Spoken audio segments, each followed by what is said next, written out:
Everyone throws around the words insulin resistance, but no one really knows what it means, let alone explains it. First, let's just understand insulin. So insulin is a hormone that is released from your pancreas in relation to carbohydrate intake. Its whole thing is I'm going to attach to the receptor site of cells and tell the cells that there is glucose around so it can take the glucose into the cell and use it as energy or store it as fat. Every single cell in your body has insulin receptors. Every single cell in your body prefers carbohydrates as its main fuel source. What happens if we insert a Western diet into this system? If we eat too many carbohydrates, that pushes insulin really, really high. So does stress. So insulin's really, really high, and it's trying to push glucose into the cell. The cell's actually at one point going to say, hey, I'm using enough glucose, I've stored enough glucose, I'm actually not going to listen to your message anymore. So insulin is attaching to the receptor site and then it's detaching and it's traveling through the blood system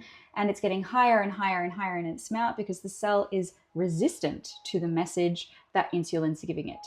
Insulin resistance. If insulin is ineffective, your pancreas will start releasing something called IGF-1. More IGF-1, more insulin, more glucose in the blood system drives inflammation. So we start to see other systematic issues in the body. And because your body isn't using this as energy, we have to store it as fat. Generally, where we see this fat being stored is in the visceral area, so in between your organs, or a layer of fat over your organs as well. Because generally, we see that cortisol is associated with high insulin. We want to protect and insulate our vital organs because our body thinks we're in a state of stress. Okay, so I should eat less carbohydrates. Not necessarily. Eat carbohydrates, just try to decrease the consumption of simple carbohydrates and eat more complex carbohydrates that are rich in fiber. Focus your time on exercise, walk, lift weights. And the reason why is because your muscle is the mop that cleans up your blood and gets rid of all of this excess insulin and glucose. There's lots of other things that you can do to control insulin resistance. Have a look in the caption for more.